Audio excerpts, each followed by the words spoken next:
ये देखिए, ये मेरे दोस्त का कार है, मेरे दोस्त के साला का है। इधर देखिए, हम लोग पूरा ग्रुप में आए हैं। देखिए इधर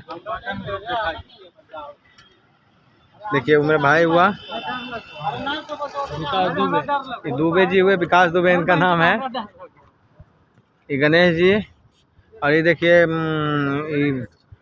दामोदर घाटी वैली है, दामोदर वैली वेस्ट बंगाल वाला।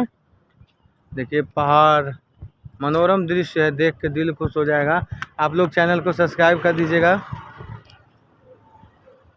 हम लोग बहुत खर्चा करके यहाँ पे आए हैं, प्लीज़ आप लोग सब्सक्राइब करिएगा। देखिए बहुत अच्छा लोकेशन है जी।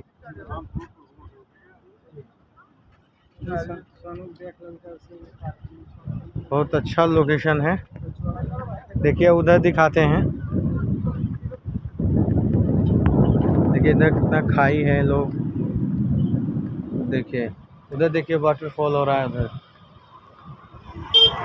इधर वाटरफॉल हो रहा है। रोड पे लोग आ जा रहे हैं। देखिए इधर, इधर देखिए, इतना बड़ा पहाड़ी।